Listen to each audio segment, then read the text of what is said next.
Gracias a Él, porque Él quiere salvarnos.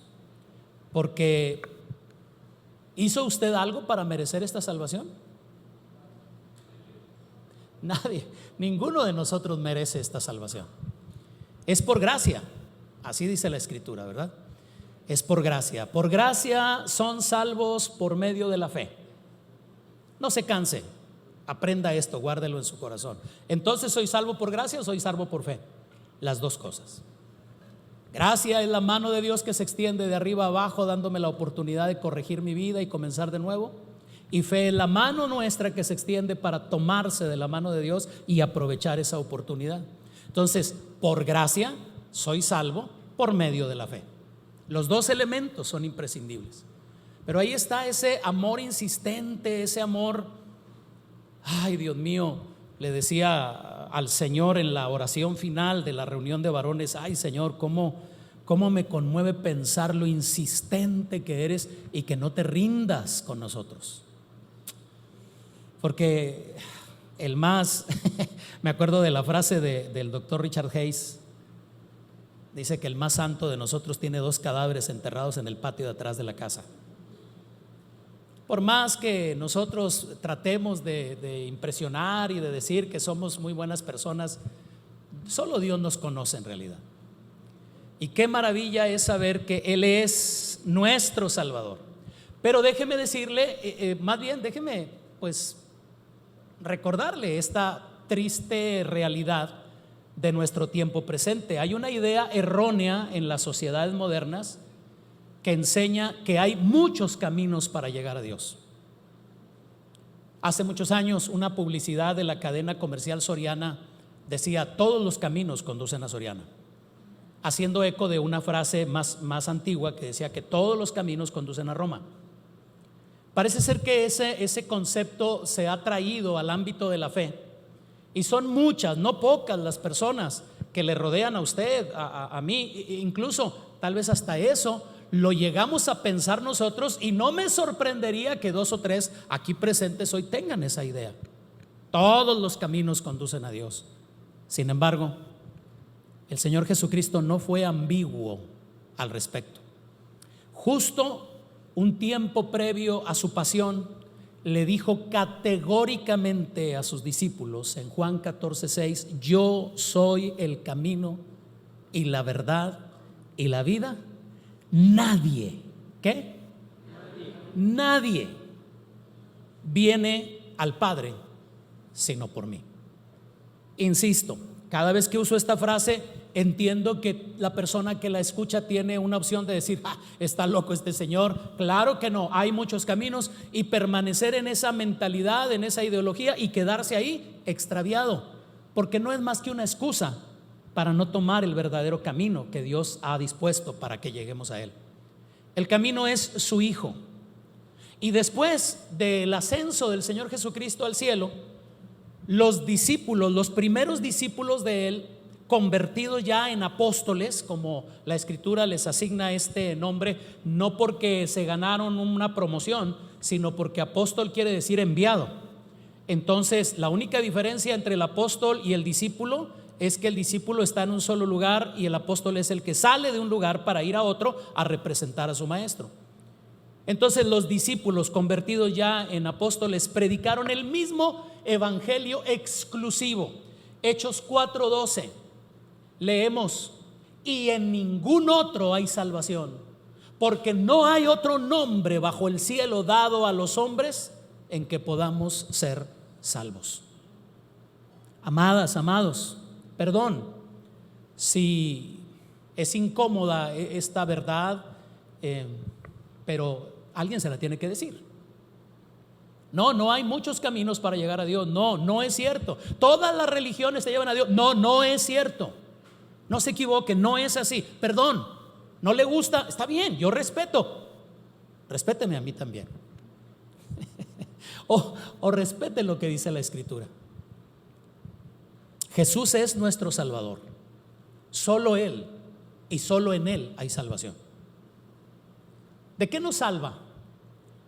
Nos libró de la pena, del pecado y de la muerte espiritual, porque la paga del pecado es muerte. Pero a veces no tomamos la dimensión del significado real de la frase. Cuando dice la paga del pecado es muerte, bueno, por eso la gente se muere. No, espéreme. No, va más allá. La palabra muerte en su etimología original significa separación. Entonces la paga del pecado es separación. Estar separados de Dios. Querer vivir una vida productiva, una vida exitosa, que nos vaya bien, pero sin Dios. Esa es la paga del pecado. Bueno, cuando nosotros entendemos que el único medio dado por el único Dios verdadero para que podamos ser salvos, cuando entendemos cuál es el único camino dado por el único Dios verdadero para que podamos llegar a Él, entendemos que el Señor Jesucristo es el Salvador y que Él es el único que nos puede librar de la pena del pecado y de la muerte espiritual, de la separación con Dios. Colosenses capítulo 2 versos 13 al 15. Me gusta mucho. De hecho, cuando tuve la oportunidad, algunos lo conocen, cuando tuve la oportunidad, ese versículo, tuve una visión, vi un mundo y del mundo se elevaba en perspectiva una cruz, y en la cruz había una estaca clavada con un papelito, y encontré a un pintor que capturó pero de inmediato la idea y lo plasmamos en el altar del templo que pastoreábamos en aquella época, mi amada Mari y yo. Ahí estuvo durante mucho tiempo. Ya lo quitaron, pero estuvo mucho tiempo. Este es el versículo. Y a ustedes, estando muertos en pecados y en la incircuncisión de su carne, les dio vida juntamente con Él, perdonándoles todos los pecados, anulando el acta de los decretos que había contra nosotros, que nos era contraria, quitándola de en medio y clavándola en la cruz. Y despojando a los principados y a las potestades, los exhibió públicamente, los ridiculizó públicamente, triunfando sobre ellos en la cruz. Sí, Él es el que nos salva. Rompió también el principio de pecado que nos ataba y nos esclavizaba. ¿Cuántos de los que estamos aquí llegamos a decir: es que no puedo dejar de hacer esto que hago, no lo quiero hacer, pero termino haciéndolo, ya no quiero hacer tal cosa, ya no quiero practicar ese pecado, yo sé que es malo delante de Dios, yo sé que me denigra, yo sé que me daña, pero no lo puedo dejar? Romanos capítulo 6 versos 6 al 9 declara: sabiendo esto, que nuestro viejo hombre fue crucificado juntamente con Él, con Cristo, para que el cuerpo de pecado sea destruido, a fin de que, por favor, alguien ayúdeme, grite: a fin de que. A fin de que no sirvamos más al pecado, porque el que ha muerto ha sido justificado del pecado. Y si morimos con Cristo, creemos que también viviremos con Él, sabiendo que Cristo, habiendo resucitado de los muertos, ya no muere. La muerte no se puede enseñorear más de Él. Y es exactamente lo que sucede con nosotros. Romanos 8:2 dice: porque la ley del Espíritu de vida en Cristo Jesús me ha librado de la ley del pecado y de la muerte. Este versículo me recuerda algo que hace tiempo vino a mi mente.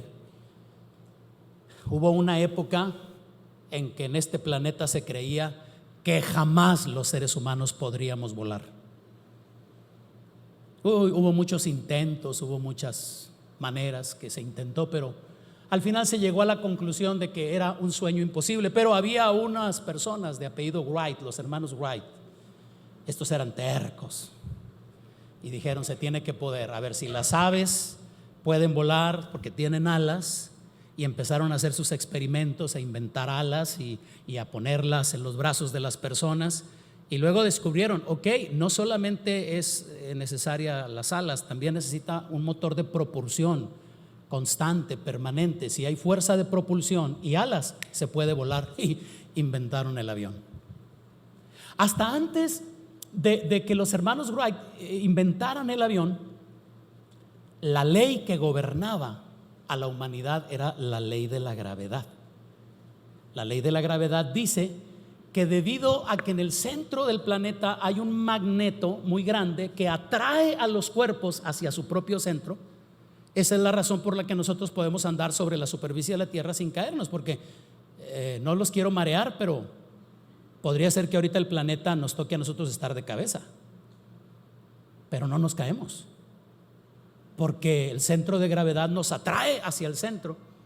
Y entonces, según esta ley, es imposible que un cuerpo sobre la superficie de la Tierra permanezca mucho tiempo despegado de ella.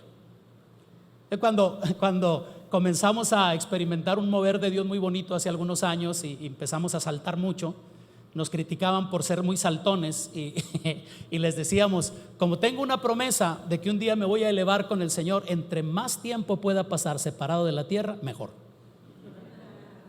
Era un argumentillo ahí, ¿verdad? Sí, entre más tiempo pueda pasar separado. Pero lo cierto es que no, un cuerpo no puede durar mucho tiempo separado de la superficie de la tierra. Pero llegaron los hermanos Wright y ¡prum!, hicieron pedazos ese principio, y ahora surgió una nueva ley, la ley del vuelo o de la aerodinámica, que dice, en pocas palabras, que si un cuerpo tiene alas en posición correcta y un motor de propulsión suficientemente fuerte y poderoso y constante, ahora, fíjese, la ley de gravedad decía: es imposible que los cuerpos duren mucho tiempo separados o despegados de la superficie de la tierra. Cuando llega la ley de la aerodinámica, dice que mientras haya alas y una propulsión suficiente, es imposible que los cuerpos caigan a la tierra. Así que llegó una nueva ley. ¿Qué dice Pablo en Romanos 8:2? Que la ley del Espíritu de vida en Cristo Jesús me ha librado de la ley del pecado y de la muerte. Yo no podía dejar de hacer lo malo, yo no podía, estaba esclavizado a ella, pero llegó una nueva ley, aleluya, y no es del hermano Wright, es del hermano mayor, nuestro glorioso Señor Jesucristo. A Él le damos gloria. Alguien me ayuda a darle un aplauso y bendecir su precioso nombre.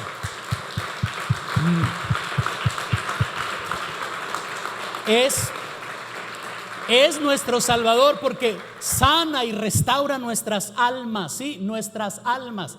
No estoy hablando del espíritu, del alma. Usted y yo ya sabemos que en el alma está la mente, la voluntad y las emociones, y eso es lo que nos hace tantas malas pasadas en la vida. Caray, sí sabemos lo que es bueno, pero ¿cómo nos cuesta trabajo hacerlo? Porque el alma está habituada al pecado, el alma está esclavizada. Pero una de las cosas que hace el Señor es precisamente romper esa esclavitud y luego sana y restaura nuestras almas. En el Salmo 23, verso 3, el salmista escribió: confortará mi alma, me guiará por sendas de justicia por amor de su nombre. En el Salmo 34, 18 escribió el autor: cercano está Jehová a los quebrantados de corazón y salva a los contritos de espíritu. El profeta Isaías, en el capítulo 53, verso 5 de su libro, dice: mas él herido fue por nuestras rebeliones, molido por nuestros pecados, el castigo de nuestra paz fue sobre él, y por su llaga fuimos nosotros curados. Efesios 3:16 dice el apóstol Pablo: oren y pidan para que les dé, conforme a las riquezas de su gloria, el ser fortalecidos con poder en el hombre interior por su espíritu, con E mayúscula. El Espíritu de Dios, a causa de la salvación que nos ha sido otorgada por nuestro glorioso Salvador Jesucristo, nos da esa fuerza para podernos sobreponer a ese estilo de vida mundano y pecaminoso en el que vivimos mucho tiempo. Esta salvación incluso abarca algunas de nuestras enfermedades y dolencias. ¿Alguien de los presentes ha experimentado el poder de Dios en sanidad en su cuerpo? Puedo ver alguna manita levantada. ¿Te ha sanado el Señor? Pero no le estás echando la mano, ¿verdad? O sea, es verídico, decía mi hermano Joaquín, es verífico. Decíamos, no, se dice verídico, dice, pero se puede verificar. Y si se puede verificar, es verífico. Hemos experimentado el poder de Dios. Regreso al profeta Isaías, capítulo 53 de su libro, versos 4 y 5. Ciertamente llevó Él nuestras enfermedades, sufrió nuestras dolencias, nuestros dolores, perdón, y nosotros le tuvimos a Él por azotado, por herido de Dios y abatido. Mas Él herido fue por nuestras rebeliones, molido por nuestros pecados. El castigo de nuestra paz fue sobre Él, y por su llaga fuimos nosotros curados. En el Evangelio según San Mateo, capítulo 8, versos 16 y 17, está escrito: y cuando llegó la noche, trajeron a Él a muchos endemoniados, y con la palabra echó fuera a los demonios y sanó a todos los enfermos. Wow. Para que se cumpliese lo dicho por el profeta Isaías, cuando dijo: Él mismo tomó nuestras enfermedades y llevó nuestras dolencias. No sé si lo captó, pero le estoy dando en el Antiguo Testamento Isaías 53 versos 4 y 5, en el Nuevo Testamento Mateo 8, 16 y 17, que es el cumplimiento de lo que dijo Isaías. Ahora, también nos salvó en otro sentido, porque ha dado la garantía de que redimirá nuestros cuerpos, damas y caballeros, mis amadas hermanas, mis amados hermanos. Nuestros cuerpos tienen una garantía de resurrección. A ver, regálenme su atención, porque hay dos ideas que se confunden. Hoy en día muchos grupos creen en la reencarnación. ¿Qué es la reencarnación? Ellos tienen la idea, es una doctrina hindú que dice que yo me muero, pero voy a renacer, a reencarnar en otro cuerpo. La Biblia no garantiza ninguna reencarnación, pero sí habla y garantiza la resurrección. Yo soy, dijo el Señor, la resurrección y la vida. El que cree en mí, aunque esté muerto, vivirá. ¿Y cuál es la diferencia? La diferencia es garrafal.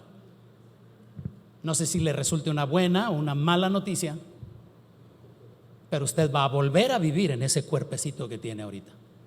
Aunque ese cuerpo vaya a la tumba, aunque ese cuerpo comience a descomponerse un segundo después de que suceda la separación, que dijimos que significa la palabra muerte, separación, pero usted va a seguir viviendo en otra dimensión. Su cuerpo se queda aquí, va a la tierra o al horno crematorio, se descompone, se deshace, se elimina. La promesa es, no sé cómo va a hacer Dios esto. Bueno, tengo una idea, confesándoles. No es correcto decir no tengo idea cómo lo va a hacer, pero no sé cómo le va a hacer para regresarle el cuerpo al buzo que se tragó aquel tiburón. ¿Cómo le va a hacer para que ese cuerpo vuelva a tener vida? ¿Cómo le va a hacer para que ese cuerpo que se comieron los gusanos ahí en el interior de aquella tumba vuelva a vivir? Pero tengo una sospecha, porque Él le mostró a uno de sus profetas: hijo de hombre, ¿vivirán estos huesos? No lo sé, Señor Jehová, eso solo tú lo sabes. Pues profetiza sobre ellos y diles que vivan. Y dice el profeta que cuando profetizó se empezó a escuchar un ruido extraño y los huesos se comenzaron a juntar de donde andaban. Allá estaba uno que habían despedazado espada, el otro estaba con la lanza acá. Empezaron a juntarse los huesos según correspondía, y vino el cumplimiento de la palabra gloriosa del Señor por medio de su profeta. Voltee con la persona que está a su lado y dígale: no sé si es una buena noticia, pero vas a volver a vivir en tu cuerpo.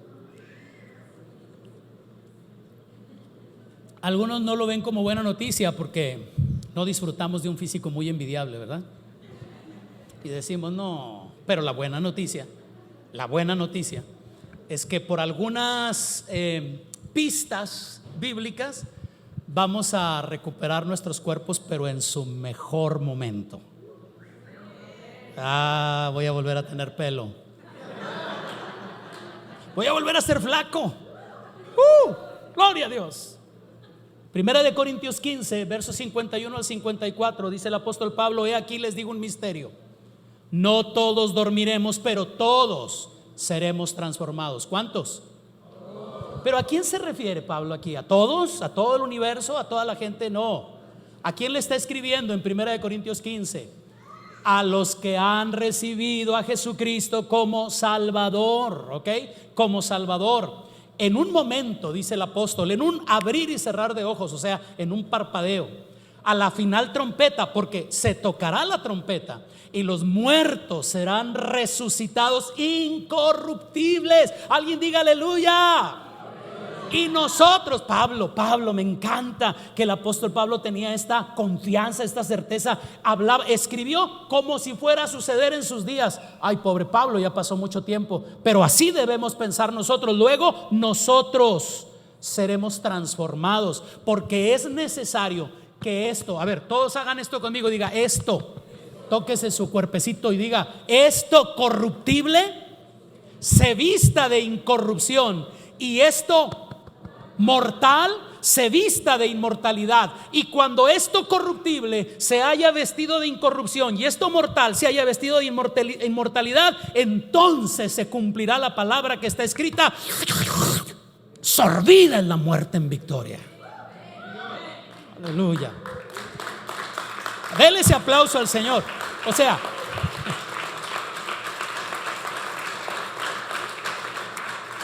O sea, ¿qué le estoy diciendo?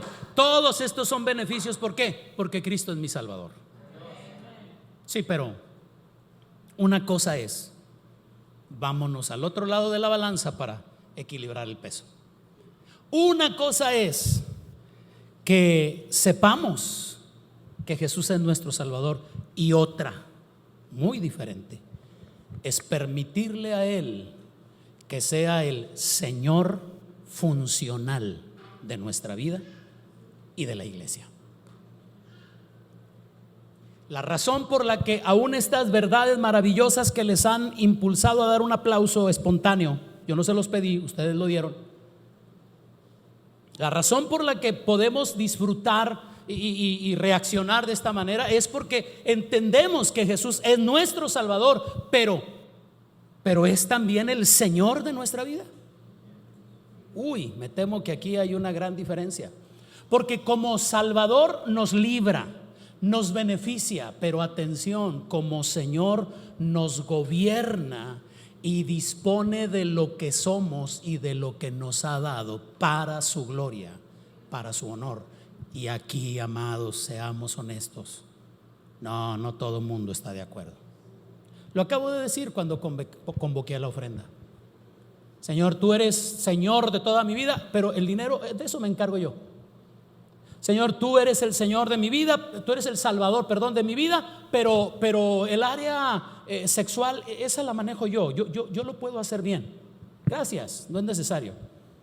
¿Qué sucede? Como ese hombre que andaba desesperado porque tenía prisa y quería encontrar un lugar en el estacionamiento y no lo hallaba y de pronto dijo: Señor, si me permites encontrar un lugar en el estacionamiento y llego a tiempo a la cita, Señor, te prometo que dejo de fumar. Y en eso que está diciendo eso, se desocupa un lugar maravillosa, milagrosamente dice: gracias, Señor, ya no es necesario, ya lo encontré. Eso yo lo puedo manejar, yo solo, yo lo puedo hacer. Y es que esta es la segunda parte de este principio y práctica de renovación. Si yo entiendo que el Señor es mi Salvador, si yo comprendo todas estas verdades que acabo de mencionar, insisto, que les arrancaron un aplauso espontáneo, si yo entiendo esto, gloria al Señor. Pero si no lo dejo que gobierne mi vida en todos los aspectos, qué pena. Sí, permítame aclararle para que tenga paz en su corazón. No, su salvación no está en tela de juego, sus recompensas sí. Porque el apóstol Pablo escribió: es necesario que todos nosotros comparezcamos ante el tribunal de Cristo para que cada uno reciba según lo que haya hecho mientras estuvo en el cuerpo, sea bueno o sea malo. Y no está hablando del mundo, está hablando de la iglesia. Es necesario que todos nosotros comparezcamos ante el tribunal de Cristo. Entonces, si una iglesia, si una congregación, si un creyente, una persona va a mantener esa frescura en su vida espiritual, es porque también conoce este principio y realiza esta práctica. Jesús es mi Salvador, pero también es el Señor funcional. Y les pido poner algo de atención al adjetivo y no lo eliminen. el Señor funcional de la iglesia, el Señor funcional de mi vida. O sea, lo que estoy intentando con el adjetivo es decir, que realmente funcione como Señor. Porque si yo pregunto a ustedes, ¿es Cristo tu Señor?, me van a decir que sí. Pero ustedes y yo sabemos que la espada se quedó fuera del agua cuando me bautizaron. La mayoría de los cristianos, de los creyentes, sostendrían que Jesús es el Señor porque es parte de la doctrina del cristianismo. Sin embargo, en la práctica, Él realmente no es el Señor en sus vidas personales como individuos o en sus congregaciones. Y es que como Dios, que es el Señor Jesucristo, Él está preeminentemente calificado para ser precisamente eso, el Señor de nuestra vida. Colosenses 1:18 dice: y Él es la cabeza del cuerpo, que es la iglesia, el que es el principio, el primogénito de entre todos los muertos, para que en todo tenga la preeminencia. Wow. Él es el Señor de la iglesia. Él predijo que edificaría su iglesia. Mateo 16:18: y yo también te digo, tú eres Pedro, y sobre esta roca, esto que acaba de salir de tu boca, esta confesión, tú eres el Cristo, el Hijo del Dios viviente, sobre esta roca edificaré mi iglesia, y las puertas del Hades no prevalecerán contra ella. Y después de su ascenso al cielo, lo vemos como en el libro de los Hechos está guiando a su iglesia por medio de su Santo Espíritu. Téngame un poquito de paciencia, vamos bien con el tiempo. El libro de los Hechos da evidencia de cómo Cristo, o sea, vaya, si usted me preguntara, amada hermana, amado hermano, tal vez nunca me haga esta pregunta, pero permítame hacerme la ilusión de que me hiciera esta pregunta a usted: ¿cuál es la diferencia real entre la iglesia del tiempo presente y la iglesia de los primeros años? La iglesia de la que se da testimonio en el libro de los Hechos. Usted seguramente estaría pensando que yo le diría los milagros, las manifestaciones, el poder de Dios, pero tal vez le sorprendería un poquito, porque mi respuesta sería: la única diferencia entre aquella iglesia y la de hoy es que en aquella Jesucristo era el Señor de los creyentes. Y hoy en día, mis amados hermanos, hay una gran diferencia. Con mucha frecuencia no le permitimos, y suena hasta hereje lo que acabo de decir, no le permitimos a Cristo ser el Señor de nuestra vida. Y digo, ¿por qué digo que suena hereje? Porque ¿quién le puede prohibir al Señor hacer algo si Él es el Señor? Sin embargo, ¿qué encontramos en la Escritura? Dice la Escritura que cuando el Señor fue a Nazaret, donde Él se había criado, dice que fue a ese lugar y no pudo hacer muchos milagros ahí a causa de la incredulidad que había en ellos. ¿Qué significa eso? Que mis convicciones pueden impedir o facilitar lo que Dios quiere hacer en mi entorno. El Señor se ve funcionando en la iglesia a través del Espíritu Santo, haciendo cosas. Permítame darle algunas muestras. El Espíritu Santo eligió a los líderes de la iglesia. Hechos capítulo 13 versos 2 y 3: ministrando estos al Señor y ayunando, dijo el Espíritu Santo: apártenme a Bernabé y a Saulo para la obra a la que los he llamado. Entonces, habiendo ayunado y orado, les impusieron las manos y los enviaron, los despidieron. Ahí está el Espíritu Santo diciendo: este y este. En Hechos 14:23 leemos: y constituyeron ancianos en cada iglesia, y habiendo orado con ayunos, los encomendaron al Señor en quien habían creído. En Hechos 20:28 leemos: por tanto, mirad por ustedes y por todo el rebaño en que el Espíritu Santo los ha puesto como obispos, como supervisores, para apacentar la iglesia del Señor, la cual Él ganó por su propia sangre.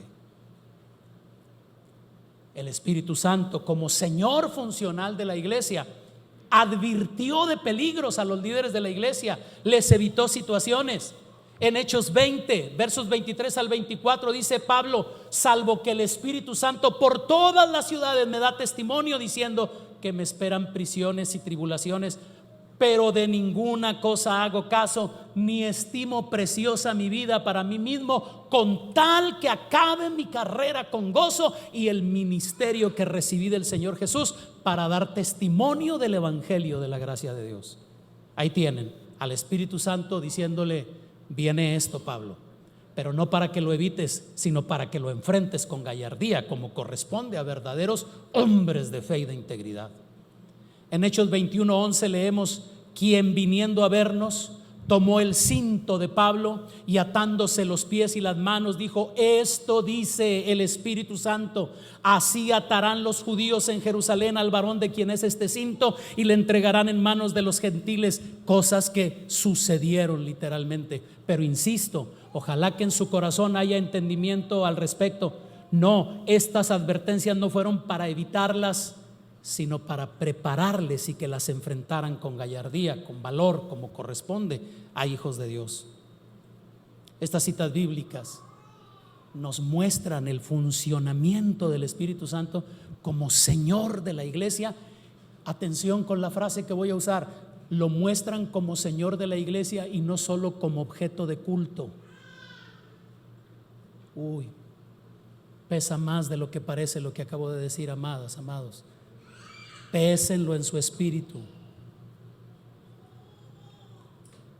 El Señor Jesucristo debe ser algo más que nuestro objeto de culto.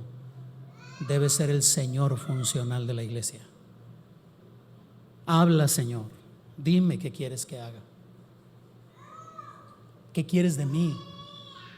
Quiero eso que tienes en tus manos. Quiero que vayas a tal lugar. Quiero que digas esto. Quiero que hagas esto. Esa es la parte importante. Cuando el Señor es funcional como tal en la iglesia, otra cosa puede ser distinta. El Espíritu Santo colaboró en la solución de problemas que se presentaron en la iglesia. Hace muchos años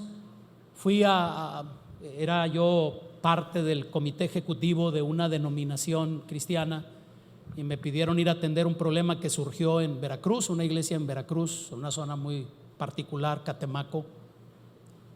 Increíble que haya iglesias allá, es la cuna de la brujería. Dicen los nativos, los oriundos de aquel lugar, que ahí está el papa de la brujería, en un monte. Luego les platico historias, hubo buenas historias ahí, pero esta que les quiero platicar es más sencilla, más tranquila. No involucra al papa de los brujos, pero me pidieron que fuera a atender un problema y sí, había un problema en la iglesia. Había unas familias ahí que estaban en conflicto, se habían metido en problemas. Un muchacho le había prometido matrimonio a una chica, no había cumplido, se había rajado a última hora, la familia estaba ofendida y como era la que había donado 5 bancas, se las quería llevar. Y la otra familia había donado las lámparas, los iban a dejar sin luz. Entonces me pidieron que fuera. Y les platico esto porque son cosas que pasan. Ustedes saben, cuando no está el Señor funcionando como Señor, estas son las cosas que pasan. ¿Alguien dice amén a esto? ¿Sabe de lo que estoy hablando? Más o menos. Entonces yo estaba ahí tratando de mediar que los Capuletos no se ofendieran y que ¿quiénes eran los otros? Se me fue el otro nombre, pero unos eran Capuletos, de eso estoy seguro. Y estaban ahí discutiendo, y de pronto una hermana con una voz muy tierna, muy dulce, dijo: hermanos, pero ¿cómo es posible que nosotros no podamos ser como la iglesia primitiva? Que no podamos ser una iglesia donde no hay problemas. Yo me quedé pensando y dije: no sé qué Biblia lee esta anciana. ¿Usted cree que no había problemas en la iglesia primitiva? Amadas, amados, hay problemas donde haya seres humanos. Los seres humanos tenemos doctorado para creación de problemas. Y si las cosas no están complicadas, a complicarlas para la gloria del Señor. ¿Por qué van a estar tan fáciles las cosas?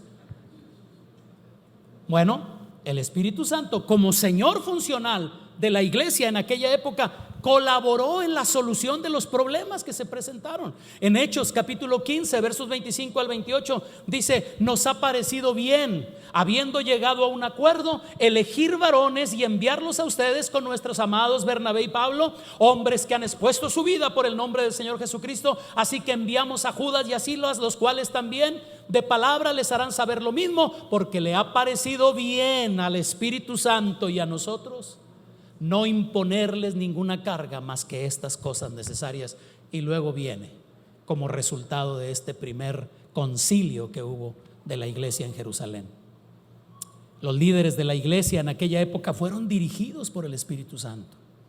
Hechos 8:29, el Espíritu Santo dijo a Felipe, por favor todos digan Felipe, 1, 2, 3. Felipe. Ok, el apóstol Felipe, amén.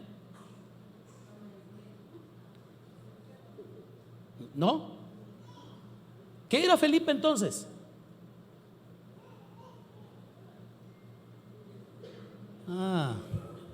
Bueno, ya luego lo investigan. Pero ¿por qué quiero hacer este hincapié?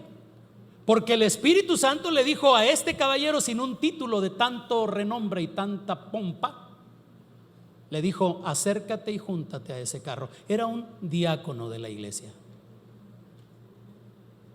Pero el Espíritu Santo puede dirigir a la gente en la iglesia cuando es el Señor funcional de la iglesia. Pero cuando no es el Señor funcional de la iglesia, otra frase de mi amado Richard Hayes dice que hay congregaciones que no necesitan al diablo. Déjalas solas. Solas se hacen pedazos, solas se destruyen, solas andan en chismes, en críticas, en murmuraciones, en cuánta cosa. Claro, esto sucede del puente de Guadalupe para allá. En Hechos 8:39 dice: cuando subieron del agua, el Espíritu del Señor arrebató a Felipe. Oiga, ¿qué cosa es esta? Arrebató a Felipe y el eunuco no le vio más, pero siguió gozoso su camino. Arrebató a Felipe. Wow. O sea, lo teletransportó. O sea que hubo una ablación. O sea que tal vez alguien ahí, los noticieros dijeron: extraño objeto volador no identificado, succionó a este hombre. No, era el Espíritu del Señor. En Hechos 13:4 dice: ellos entonces, enviados por el Espíritu Santo, descendieron a Seleucia y de ahí navegaron a Chipre. El Espíritu Santo profetizó a través de miembros de la iglesia. O sea, lo que quiero decir es, no solamente por los apóstoles, no solamente por los diáconos, sino por toda persona que le permite. Ay, amados, aquí está el meollo del asunto. Toda persona que le permite ser Señor funcional, mantiene esa frescura, mantiene esa dinámica, mantiene esa alegría. Pero luego se ve cuando ya no está esa frescura. Voltea a verle la cara de la persona que está a su lado y compruebe lo que le digo, por favor.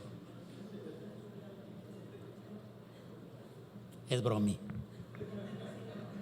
pero sí la tiene. Véale bien.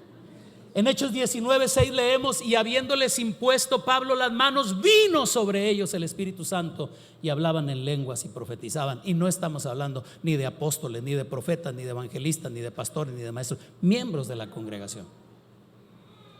El Espíritu Santo juzgó y disciplinó a los miembros de una congregación en Jerusalén. Hechos 5 versos 1 al 5. ¿Alguien sabe? A ver, ayúdenme, los escucho. ¿Alguien sabe cuál fue el problema que se presentó en Hechos 5? En Hechos 5 está registrado en la Biblia un problema, tal vez el primer problema que surgió ya como iglesia estructurada. ¿Alguien sabe qué pasó?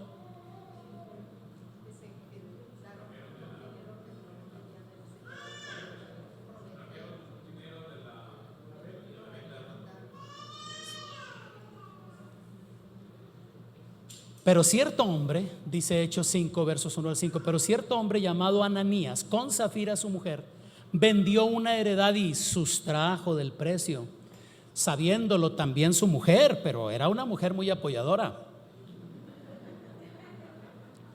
Ella era de trasciende seguramente. Obviamente no se opuso al plan y al proyecto que le propuso su viejo, su marido. ¿Cómo ves? ¿Hacemos esto, mujer? Va. Cada uno se dan cuenta, los hermanos también. Ok. Y trayendo solo una parte, la puso a los pies de los apóstoles y dijo Pedro a Ananías: ¿por qué llenó Satanás tu corazón para que mintieses? ¿A quién? Al Espíritu Santo, y sustrajeses del precio de la heredad. Ahora, noten esto. Ay, pastor, o sea, alguien que no está muy de acuerdo en dejar a Cristo ser el Señor funcional de su vida, va a decir: ¿qué? ¿Y a poco tengo que vender todo y traerlo todo? Depende, ¿se lo prometiste al Señor? Hazlo. ¿Por qué? Porque si se lo prometiste y no lo hiciste, entonces tú quieres jugar. Tú le estás diciendo a Dios: ayúdame a vender, fíjate, o sea, ayúdame a venderlo, sé que lo estoy vendiendo bien caro, pero ayúdame a venderlo, y de lo que yo gane ahí, yo voy a donar, yo voy a hacer esto. Bueno, tú lo prometiste. Si tú lo prometiste, ¿cómo crees que lo va a tomar el Señor? Al no cumplirse. Es un acto de desobediencia. Entonces vean el razonamiento, por favor. Dice Pedro: reteniéndola, ¿no se te quedaba a ti? Y vendida, ¿no estaba en tu poder? ¿Por qué pusiste esto en tu corazón? No has mentido a los hombres, sino a Dios. Y al oír a Ananías estas palabras, esa es una gran diferencia entre la iglesia de los primeros años y la iglesia del tiempo presente. ¿Cuántos dan gracias a Dios por eso? Sí, porque aquí dice que Ananías ¡pum!, cayó y expiró. Vamos, alégrense, digan: gracias a Dios que ya no pasa eso, pastor. Gracias a Dios que eso ya es otra cosa, porque se quedaría solo. O tal vez no habría predicador. Ahora, en el libro de Apocalipsis, y aquí voy a resumir mucho, chicos de multimedia, en el libro de Apocalipsis se nos da un vistazo de Cristo supervisando a su iglesia. Se mencionan 7 iglesias del Asia Menor que sirven como ejemplo de 7 etapas por las que atravesó, está atravesando y atravesará la iglesia de Cristo antes de su arrebatamiento por el Señor Jesucristo. Y habla precisamente, nos muestra al Espíritu Santo. Permítanme solo usar el ejemplo de la iglesia en Éfeso, ¿sí? Me permiten, me acompañan. Apocalipsis capítulo 2, versos 2 al 5. Por favor, léanlo conmigo. Lo van a pasar en la pantalla, lo puede hacer ahí, o si lo quiere leer ahí en su Biblia, magnífico. Dice: yo conozco tus obras. Vea, operación sándwich. Dice el doctor John Maswell que cuando quieras corregir a alguien, uses la operación sándwich. ¿Qué es la operación sándwich? Di algo bonito y luego déjale caer el regaño y luego ponle otra cosa bonita. A los hijos sobre todo, ¿verdad? A los hijos, cuando los quieras corregir, dile: ay, mi amor, tan esforzado, tan valiente, y si le echaras más ganas, estoy seguro que en el próximo semestre va a salir todavía mejor y nos vas a hacer sentir bien contento a toda la familia. ¿Qué le dijiste? Échale ganas, cabezón, te estás atrasando. Pero se lo dijiste con la operación sándwich.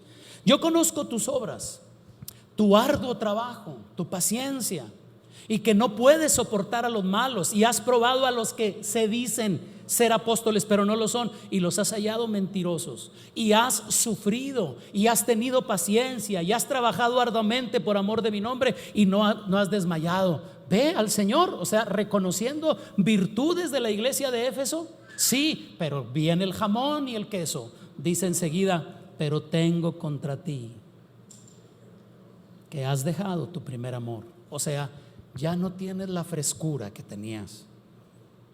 No has logrado mantener ese dinamismo que necesito. Recuerda, dice, por tanto, de dónde has caído, y arrepiéntete y haz las primeras obras, pues si no, vendré pronto a ti y quitaré tu candelero de su lugar si no te hubieres arrepentido. Lo mismo le va a decir a la iglesia en Esmirna, lo mismo le va a decir a la iglesia en Pérgamo. O sea, no lo mismo, me refiero a la misma operación. Les va a reconocer sus virtudes, pero también les va a señalar sus errores. Es que cuando el Espíritu Santo es el Señor funcional de la iglesia, Él tiene la libertad de corregirnos. Ahora permítanme hacerles esta pregunta un poquito indiscreta, un poquito metiche. ¿Puede el Señor corregirnos? Sí, pero que no lo vaya a hacer a través del pastor. Porque ¿quién es ese viejo para corregirme a mí?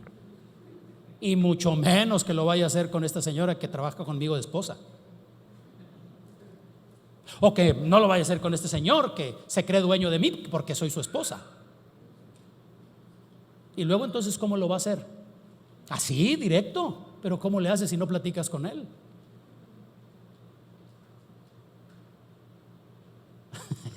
Se me quedan viendo así como, no, pues sí, pues ¿para qué nos hacemos, verdad? Si es cierto que tiene usted bastante razón, señor pastor.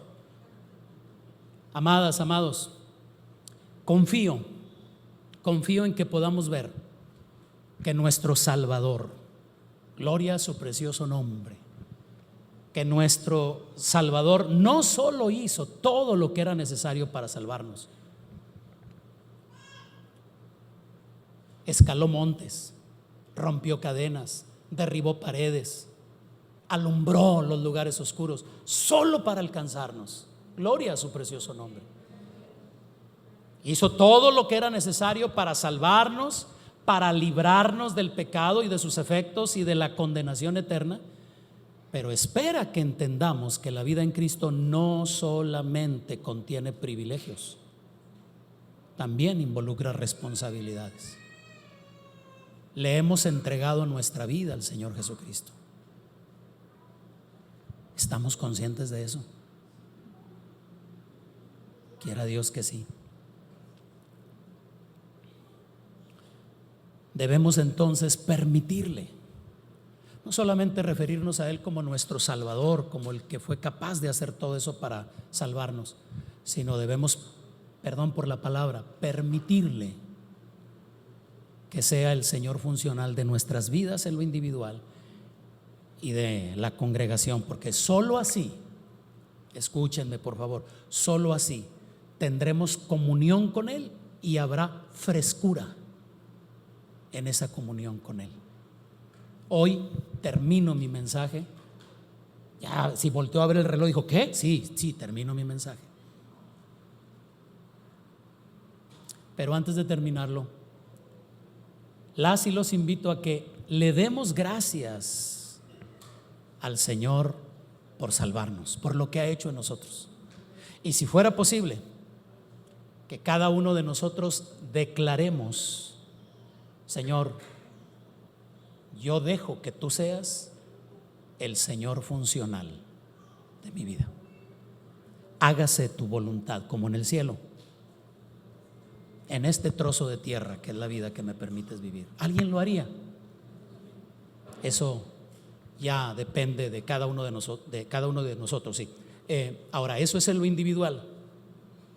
Yo lo haré en nombre de la congregación y le diré al Señor: aquí estamos, Señor, sé el Señor funcional de tu iglesia.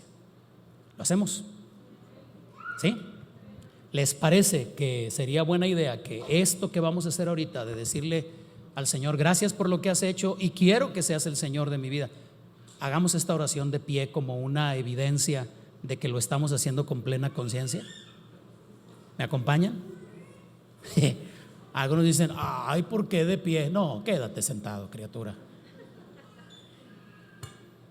Me temo que tendría que volver a predicarte, pero no lo haré. Te amo mucho. Demos gracias a Dios por lo que ha hecho en nosotros. Dele gracias a Él porque nos ha salvado. Dígale: gracias por salvarme, Señor. Gracias por alcanzarme con esa gracia. Gracias porque ahora me puedo presentar ante ti como un hijo de Dios. Pero en su momento, digámosle: quiero que seas el Señor funcional de mi vida. Padre bueno, gracias. Esta tarde, Señor, oramos juntos. Entiendo que esta oración probablemente tendríamos que hacerla de manera muy personal, muy individual en nuestros aposentos y no aquí. Pero como es el tema que he desarrollado hoy, Señor, he convocado, he presentado este reto a mis hermanas y a mis hermanos, y esta tarde, Señor, queremos decirte gracias. Gracias por salvarnos de todas las maneras y de todas las cosas en las que necesitábamos ser salvos. Gracias. Gracias, Señor, porque no hay pared que no derrumbes, porque no hay monte que no escales, porque no hay cadena que no rompas para alcanzarnos. Gracias. Y después de recordar lo que se ha planteado y después de ver cómo tú señoreabas en la iglesia de los primeros años, esta tarde, Señor, cada uno de nosotros en lo individual te estamos diciendo: sé el Señor de mi vida. Gobierna mi mente, mis emociones, gobierna mis pensamientos, gobierna la manera en la que hago, en la que administro, en la que gasto, en la que hablo. Gobierna, Señor precioso, haz tu obra en mí. Yo quiero que tú seas el Señor funcional de mi vida. Yo quiero que tú seas el Señor funcional de mi vida. Funciona como Señor. Muévete como Señor en mi vida. Ayúdame, Señor precioso, a responder de manera correcta a esas instrucciones que tú me das, que a veces me parecen extremas y me preocupan, porque a veces me pides cosas que parece que voy a quedar en ridículo. Ayúdame a rendirme, ayúdame a quebrarme, ayúdame, Señor precioso, a responder de manera correcta para que seas el Señor funcional de mi vida. Padre, lo pedimos en el nombre del Señor Jesucristo. Ahora, amadas, amados, les pido un favor. Extiendan sus manos. Si tienen a alguien al lado derecho o al lado izquierdo, toquen el hombro de la persona que está ahí a su lado y no oren por él ni por ella. Nomás tóquenlos y déjenme a mí hacer esta otra oración. Padre, por alguna razón que no alcanza mi corazón a entender, me llamaste a mí a servirte,